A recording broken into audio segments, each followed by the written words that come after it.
shoeless feet, lonely eyes looking back at me. Will we leave behind the innocent to grieve? On their own, on the run, when their lives have only begun. These could be our daughters and our sons. I was nervous as we drove up to the orphanage for the first time. I love kids, but I didn't really know what to expect from orphans.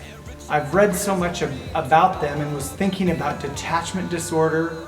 Would they have anger issues? I was wondering whether they'd be jaded because we were just another group of Americans who were going to come in for a week and then abandon them like everybody else in their lives. I was thinking about my ability to communicate when I only know 20 words of Spanish, and I didn't think that counting to 10 would be all that helpful. The San Jose Orphanage is run by Sister Edith and houses 15 kids from 2 to 12 years old. They live in a building that was abandoned before they moved in, and it looks like it should have stayed that way. There's no hot water, most of the bathrooms are located outdoors, all of the laundry is done by hand, and the kids take showers each day out in the courtyard using a bowl to pour water over their heads.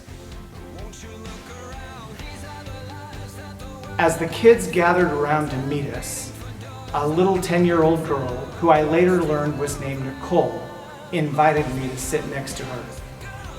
And with that, my nervousness faded, right along with my personal space.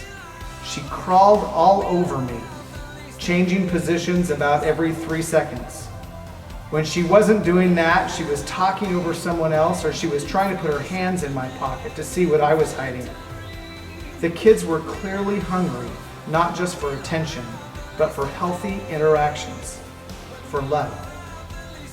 The boys were all around the same age, from 4 to 7 years old, and were like boys all over the world.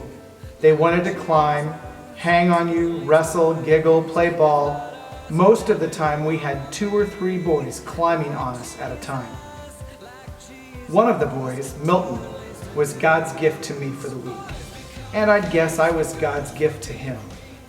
He is a quiet kid, and though he clearly wanted attention, he never demanded it like the other boys did. Whenever we went anywhere with the kids, Milton wanted to hold my hand. Regardless of what the other kids were doing, Milton just walked with me, hand in hand.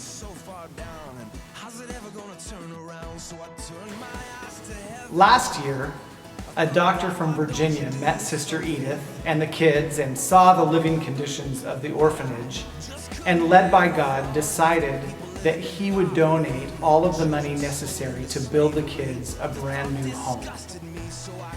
In fact, they just moved in last month, and the difference between the old and the new is nothing short of astounding.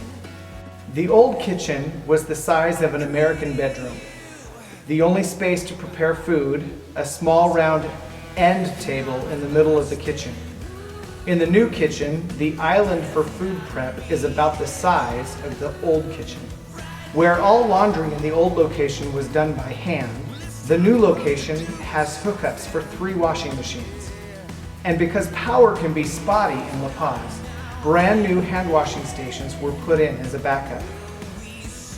In the old orphanage, the kids and Sister Edith slept in 2 crowded bedrooms. The new orphanage has 4 bedrooms that will sleep 8 kids, each with their own ensuite bathroom and showers, and Sister Edith has her own bedroom. Our work project was the courtyard where the kids will play. We moved hundreds of wheelbarrow loads of dirt, smoothing the ground so grass could be planted. The new orphanage even has its own water tower that will ensure clean water 365 days a year, with enough left over to sell to the neighbors to help support orphanage operations.